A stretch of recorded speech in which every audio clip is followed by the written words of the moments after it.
नमस्कार, हरियाणा न्यूज देख रहे हैं आप। मैं हूं आपके साथ साधना। रुक करते हैं सुपरफास्ट खबरों का। भारत और इजरायल को डिफेंस सेक्टर में अपनी ताकत बढ़ाने में बड़ी कामयाबी हाथ लगी है। आपको बता दें कि रक्षा मंत्री राजनाथ सिंह ने medium range surface to air missile की पहली यूनिट को जैसलमेर में वायुसेना के बेड़े में शामिल किया है। ये मिसाइल 70 किलोमीटर के दायरे में दुश्मन को मार गिराने में सक्षम होगी। आपको ये भी बता दें कि सिस्टम में advance radar, command and control, mobile launcher और रेडियो फ्रिक्वेंसी सीकर के साथ इंटरसेप्टर भी है।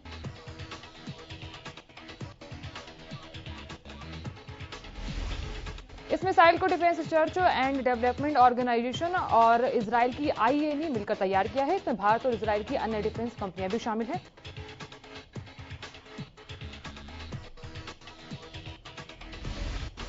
कोरोना महामारी को लेकर चुनौतियां पहले जैसी बनी हुई हैं। बहुत से विशेषज्ञों ने त्योहारी सीजन के बाद तीसरी लहर के आने की आशंका जताई है। इसी के साथ ही केंद्र सरकार से वैक्सीनेशन की गति और तेज करने की अपील की है।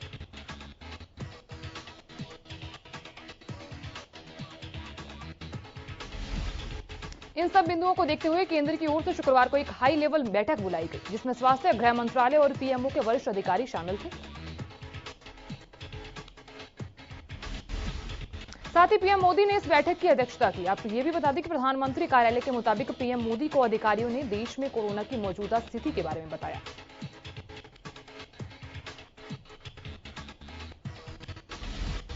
इसके अलावा आने वाले दिनों में तैयारियों से भी पीएम मोदी को अवगत करवाया गया। वहीं पीएम ने देश में वैक्सीनेशन की प्रगति रिपोर्ट भी देखी।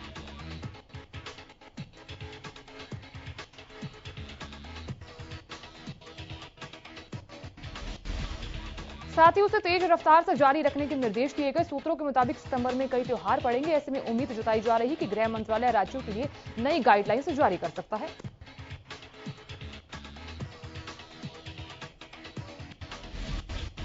मुख्यमंत्री मनोहर लाल ने रबी की फसल की एमएसपी बढ़ाने के लिए पीएम मोदी का आभार जताया है।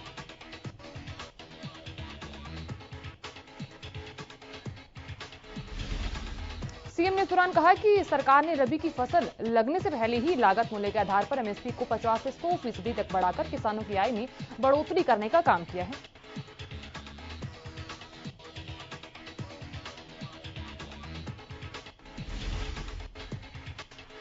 वहीं सीएम ने इस दौरान ये भी कहा कि मैं केंद्र सरकार द्वारा किसान हित में लिए गए इस फैसले का स्वागत करता हूं। उन्होंने कहा कि इससे किसानों की आय बढ़ने के संकल्प को पूरा करने में मदद मिलेगी।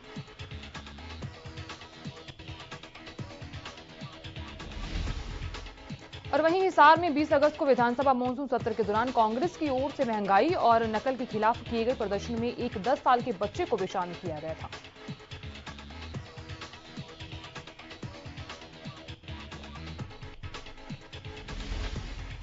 वहीं इस पर बाल संरक्षण आयोग ने पूर्व सीएम हुड्डा समेत 3 कांग्रेसी विधायकों को नोटिस जारी किया। आयोग ने पूर्व सीएम हुड्डा, विधायक शकुंतला खटक और विधायक कुलदीप वत्स को नोटिस जारी किया है।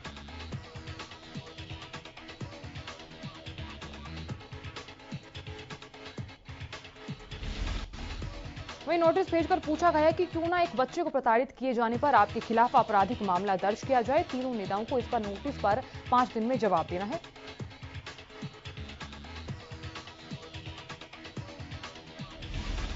नेताओं के अलावा आयोग ने चंडीगढ़ के डीसी से भी इस बारे में स्टेटस रिपोर्ट मांगी। आयोग ने 23 अगस्त को चंडीगढ़ डीसी को इस मामले में कार्रवाई करने के आदेश दिए थे, लेकिन अभी तक कोई कार्रवाई नहीं हुई है।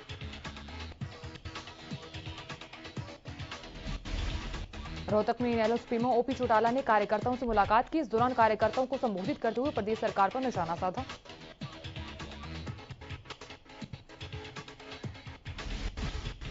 ओपी चौटाला ने कहा कि प्रदेश के लोग आंदोलन करते हैं तो उन्हें गिरफ्तार करवा दिया जाता है।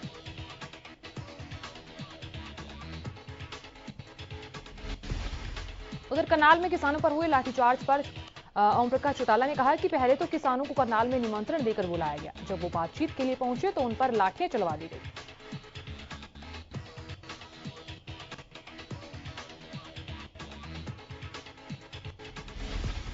हरियाणा लोकहित पार्टी के वरिष्ठ उपाध्यक्ष गोविंद कांडा ने सिरसा की अग्रसेन कॉलोनी का दौरा किया, जहां उन्होंने लोगों की समस्याएं सुनी।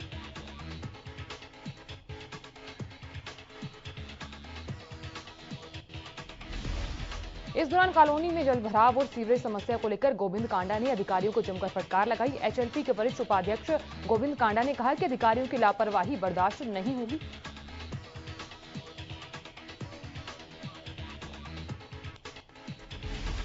गोविंद कांडा ने कहा कि विधायक गोपाल कांडा की कोशिशों से सरकार को यहां सिरसा को स्टोन वाटर परियोजना की सौगात मिली है। 35 करोड़ की परियोजना से सिरसा की बरसाती जलभराव की समस्या का स्थायी समाधान होगा। वहीं गोविंद कांडा ने सीएम मनोहर लाल और भाई गोपाल कांडा की सोच को जनहितैषी बताया। साथ ही गोविंद कांडा ने जींद से विधायक कृष्ण मिड्डा के अधिकारियों से अच्छे उग्रवादी वाले बयान का समर्थन किया। झज्जर पहुंचे इनेलो सुप्रीमो ओपी चौटाला ने कार्यकर्ता सम्मेलन को संबोधित करते हुए सरकार पर निशाना साधा। चौटाला ने कहा कि जब तक किसान है तब तक देश है।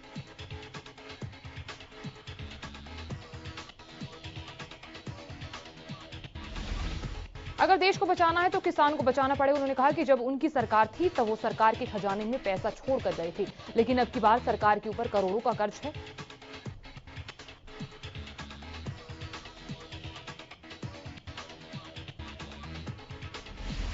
चौटाला ने कहा कि मौजूदा सरकार को जनता के हितों से कोई लेना देना नहीं है। बता दें कि 25 सितंबर को पूर्व मुख्यमंत्री चौधरी देवीलाल की जयंती है।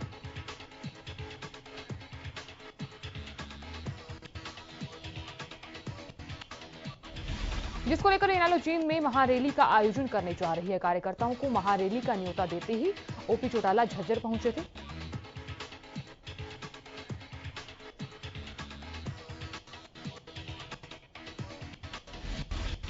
सोनीपत के खरखोदा में सर्वजातीय किसान मजदूर समाज की ओर से ओलंपिक पदक विजेताओं का सम्मान समारोह आयोजित किया गया।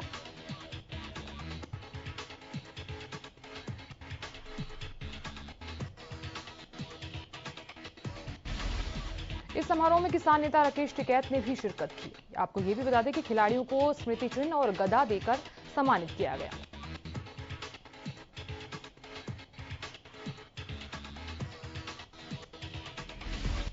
इस दौरान राकेश टिकैत ने कहा कि हरियाणा का तो सौभाग्य है कि यहाँ के लोग बहुत अच्छे हैं और युवा संपूर्ण देश में सबसे आगे खेलों में है।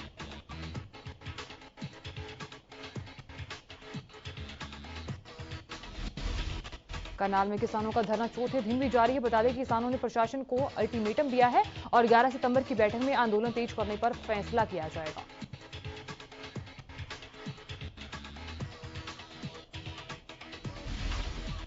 उधर धरने पर बैठे किसानों ने कहा कि जब तक हमारी मांगे पूरी नहीं होती तब तक वो यहीं डटे रहेंगे और इसी के साथ अगर सरकार मांगे नहीं मानेगी तो हमारी मांग और भी बढ़ सकती है।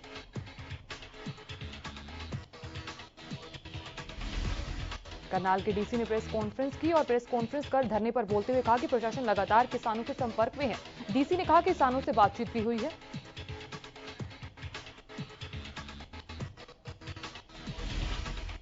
बातचीत में किसी तरह का कोई समाधान भले ही ना निकला हो, लेकिन किसानों ने इस बात का भरोसा दिलाया कि वो जिला सचिवालय के कामों में बाधा नहीं डालेंगे।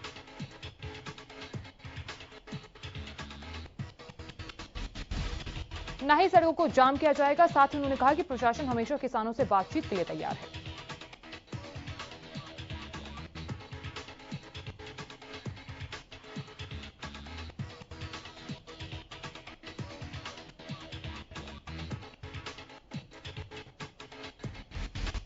वहीं करनाल के मिनी सचिवालय पर किसानों का धरना लगातार जारी है, तो वहीं दूसरी तरफ प्रदेश के दूसरे जिलों में भी किसान करनाल के मिनी सचिवालय पहुंच रहे हैं।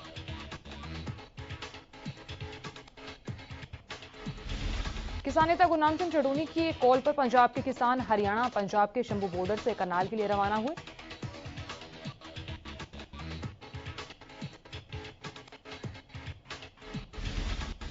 और वहीं जींद के बीजेपी कार्यालय में चल रहे विधायक महिपाल ढांडा और अन्य बीजेपी नेताओं की मीटिंग का किसान बड़ी संख्या में विरोध करने पहुंचे।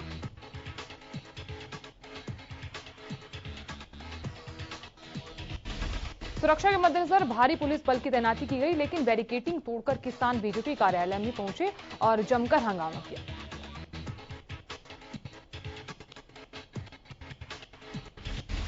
गौरतलब है कि किसान आंदोलन के शुरू होने के बाद से ही किसानों ने बीजेपी और जेजेपी नेताओं की एंट्री बैन कर दी। उसी को लेकर विरोध का फैसला लिया गया था।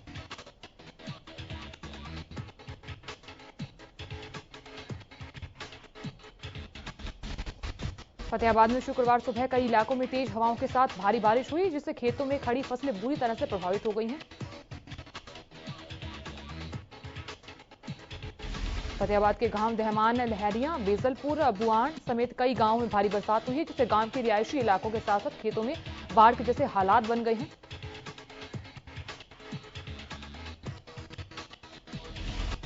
वहीं तेज हवाओं और तेज बरसात की वजह से पककर तैयार खड़ी नरमा, कपास और धान की फसलों को भारी नुकसान होने की आशंका जताई जा रही है।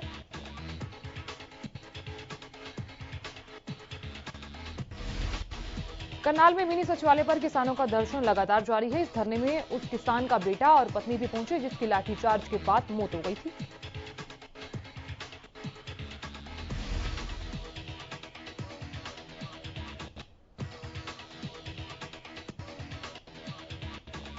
मृतक किसान के बेटे ने बताया कि यहां उसके पिता किसानों के हक की आवाज उठा रहे हैं। बड़तड़ टोल प्लाजा पर जब वो किसानों के साथ पहुंचे लाठीचार्ज हो गया। उसके पिता की मौत उसी लाठीचार्ज की वजह से हुई। सुशील ने यह भी बताया कि किसानों पर एक बार नहीं 4 बार लाठीचार्ज किया गया था।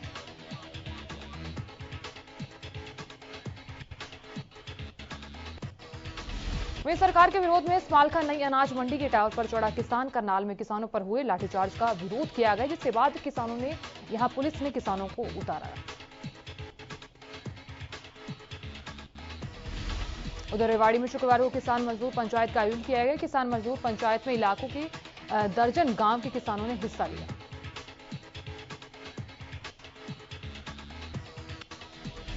सिख किसान मोर्चा के जिला अध्यक्ष राजेंद्र कामरेड ने कहा कि सरकार पूंजीपतियों को लाभ पहुंचाने के लिए मजबूरन किसानों पर कानून थोप रही है।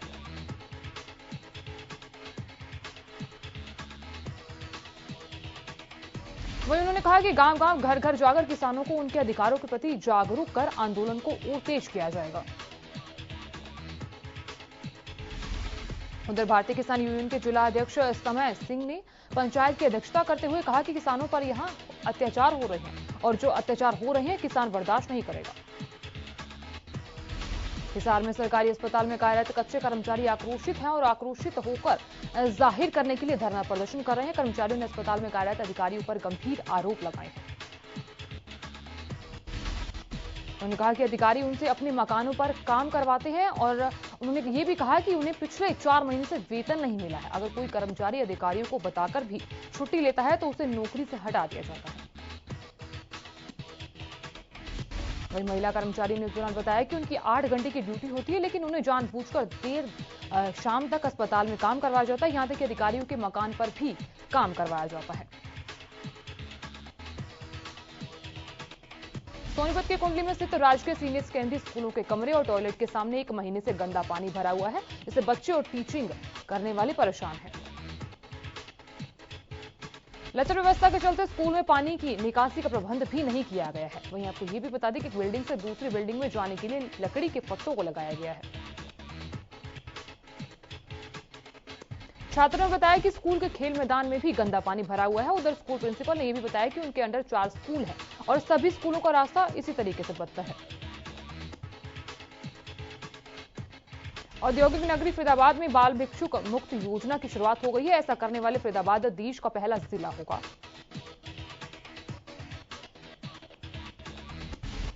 जिला विधिक सेवाएं प्राधिकरण के सदस्यों और वकीलों की टीम इस योजना को सफल बनाएगी। फरीदाबाद में इस योजना को शुरू करने का मकसद शहर को भिक्षुक मुक्त बनाना है। इस दौरान मंगलेश कुमार चौबे ने बताया कि इन परिस्थितियों में जिला के सभी एसजेपीओजी के प्राधिकरण की ओर से निर्देश जारी किए गए हैं। वो इस तरह के बच्चे के पुनर्स्थापन काम में सहयोग देंगे। सिरसा की पुरानी कचहरी रोड पर बनने वाले commercial complex, shopping mall, auditorium, park और वाहनों की पार्किंग स्थल बनाने के लिए गतिविधियां तेज हो गई हैं। शॉपिंग कॉम्प्लेक्स बनाने को लेकर बैठकों का दौर भी लगातार जारी है और दौर भी शुरू हो चुका है। आपको ये भी बता दें कि इस दौरान हरियाणा शहरी विकास प्राधिकरण विभाग को जल्द से जल्द भूमि स्थानांतरण करने के लिए कहा गया है। गौरतलब है कि सीएम घोषणा के तहत शहर के बीचों बीच बनने वाली इस चीजों को डीसी ने अनेक विभाग के अधिकारियों के साथ बैठक की और सीएम घोषणा को जल्द से जल्द शुरू करवाने के लिए अधिकारियों को दिशा निर्देश दिए गए। कोरोना की दूसरी लहर खत्म होने के बाद महिला मेडिकल कॉलेज और खानपुर में ब्लड की डिमांड 3.5 गुना बढ़ गई है। ब्लड बैंक में खून की जरूरत को पूरा करने के लिए मतदाताओं को कॉल कर रहे हैं ताकि खून की कमी से किसी मरीज का जीवन ना जाए। इसलिए प्रतिदिन करीब क्षेत्र से 12 से 10 युवक रक्तदान करने के लिए कॉलेज में पहुंच रहे हैं। इसके साथ ही ब्लड बैंक ने सामाजिक संगठनों के सहयोग लगाने वाले कैंपों की संख्या भी बढ़ा दी है। गोहाना के चस्का महम रोड पर दूसरे राज्यों से आए लोगों ने झुग्गियां बनाकर रहना शुरू कर दिया है। शहर के लोगों ने इनके रोहिंग्या होने की आशंका जताई है।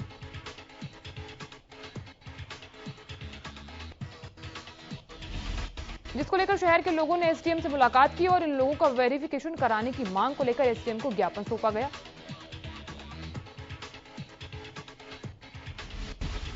वहीं पुलिस अधिकारी ने मौके पर पहुंचकर लोगों से पूछताछ की और उनके पहचान पत्रों की जांच की। एसडीएम का यही कहना है कि जांच के बाद ही स्थिति साफ हो पाएगी।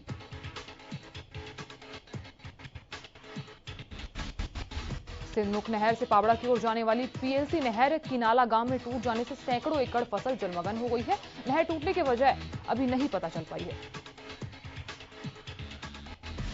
हालांकि किसानों का यह कहना है कि जिस तरह से नहर टूटी है वहां पर नहर के पानी का रिसाव कई दिनों से हो रहा था। पीएलसी नहर के टूटने से किनाला गांव में 500 से भी ज्यादा एकड़ फसल जो है वो नष्ट हो गई है। ग्रामीणों ने नहर टूटने की सूचना प्रशासन को दी है। बताया जा रहा है कि पिछले नहर बंद होने के बाद भी 3 से 4 घंटे लगातार पानी खेतों में जाता रहा। वहीं किसानों ने सरकार से नष्ट हुई फसल के मुआवजे की मांग की है। सोना के गांव भूंसी के लाल तरुण शर्मा के शहीद होने की खबर सामने आई है। पूरे गांव में मातम पसर गया है। 21 साल के तरुण शर्मा ने करीब 1.5 साल पहले ही 16 राजपूत में भर्ती की थी। श्री तरुण की पहली पोस्टिंग ही सियाचिन में की गई थी, जहां ड्यूटी के दौरान अचानक बर्फ टूट गई और तरुण बर्फ की चपेट में आकर शहीद के पार्थिव शरीर को उनके पैतृक गांव भूंसी पहुंचाया गया है, जहां अंतिम दर्शन के बाद राजकीय सम्मान के साथ तरुण के पार्थिव शरीर को पंचतत्व में विलीन किया जाएगा। शहीद तरुण के पिता भी 16 राजपूत बटालियन में थे, जो कुछ समय पहले ही सेवानिवृत्त हुए थे। वहीं यमुनानगर के अमादलपुर रोड स्थित ध्रुव प्लाईबोर्ड की फैक्ट्री में भारतीय मानक ब्यूरो की टीम ने छापेमारी की। यहां बिना लाइसेंस के ही आईएसआई मार्क का इस्तेमाल किया जा रहा था। वहीं टीम ने बड़ी संख्या में प्लाईबोर्ड फैक्ट्री से मार्क लगा प्लाईबोर्ड और आईएसआई मार्क लगाने वाली स्क्रीन भी बरामद की है। इसके अलावा आपको यह भी बता दें कि टीम के अधिकारियों ने बताया कि भारतीय मानक ब्यूरो को इसकी शिकायत मिली थी,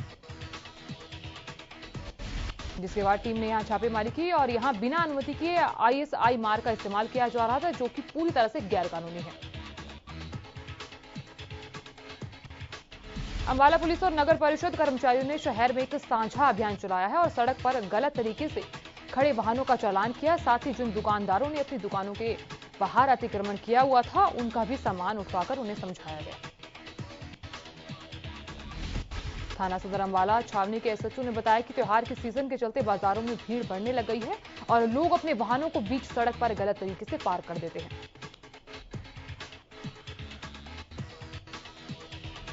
जिससे आने जाने वाले लोगों को बड़ी मुश्किलों का सामना करना पड़ता है और दुकानदार भी अपना सामान बाहर सड़क पर लगा देते हैं। इसको देखते हुए शुक्रवार को नगर परिषद कर्मचारियों के साथ एक साझा अभियान चलाया गया।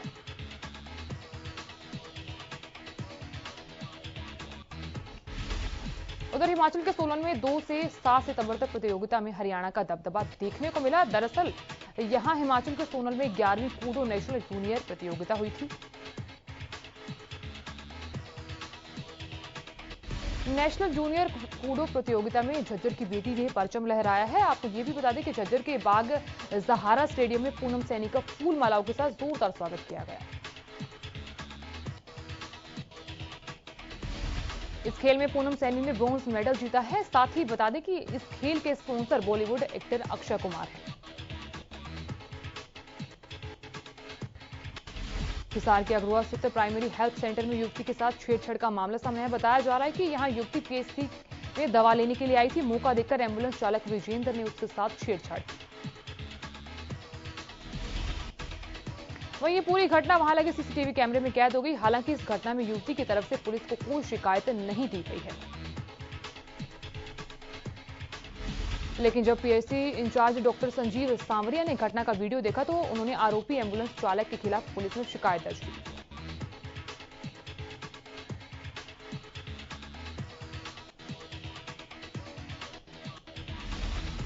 झज्जर के सीताराम गेट में 45 वर्षीय युवक ने नशे की हालत में जहरीला पदार्थ खा लिया, जिसके चलते उसकी तबियत खराब हो गई। तबियत खराब होने के चलते उसे झज्जर के सिविल अस्पताल में भर्ती करवाया गया।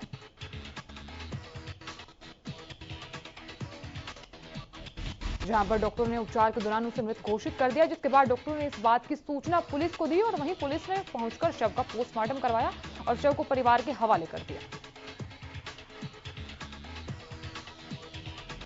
जांच अधिकारी ने बताया कि उन्हें सूचना मिली थी कि गेट निवासी युवक ने नशे की हालत में कोई जहरीला पदार्थ खा लिया है, जिसके चलते उसकी मौत हो गई। जिसके बाद आपको यह भी बता दें कि मामले की जांच शुरू कर दी गई है।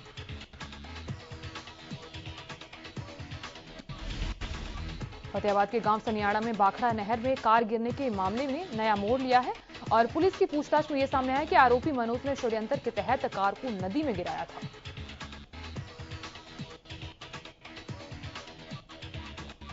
जिसमें उसकी पत्नी और बच्चे की मौत हो गई थी। आरोपी ने पुलिस को यह भी बताया कि उसकी पत्नी से उसका कलह होता था, जिसकी वजह से पत्नी की हत्या के इरादे से कार को नहर में गिराया गया था।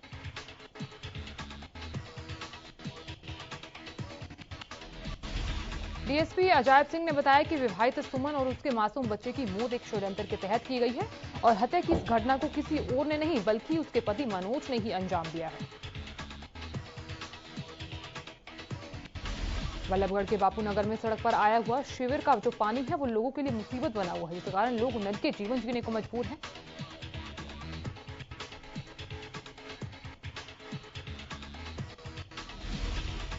आपको बता दें कि ये गंदा पानी सरकारी स्कूल के सामने भरा हुआ है। स्कूल के बच्चे इस पानी में से जाने को मजबूर हैं।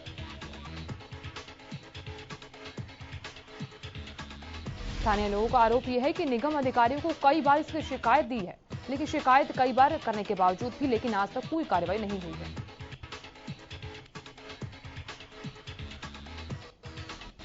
पंचकुला के सेक्टर 5 में चल रहे एक फर्जी कॉल सेंटर पर क्राइम ब्रांच की टीम ने सूचना के आधार पर छापेमारी की है। क्राइम ब्रांच की टीम ने इस छापेमारी में 12 लैपटॉप, स्पीकर और मोबाइल बरामद किए हैं।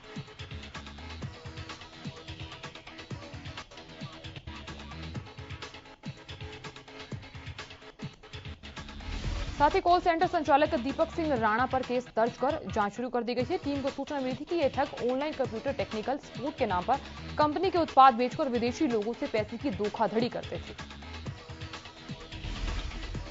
रतिया में खेत में लगे ट्यूबवेल से तारे चोरी होने का मामला सामने है, जहां गांव अहरवा में ग्रामीण ने केबल चुराते हुए एक चोर को रंगे हाथों पकड़ा है, जिसमें चोर के अन्य साथी मौके से फरार हो गए हैं। ग्रामीण ने चोर की पिटाई कर उसे पुलिस के हवाले कर दिया है, जिसके बाद पुलिस ने आरोपी से पूछताछ की तो पता चला कि आरोपी अहरवा गांव का ही रहने वाला है और खेतों से केबल चुराने की दर्जनों वारदातों को अंजाम दे चुका है।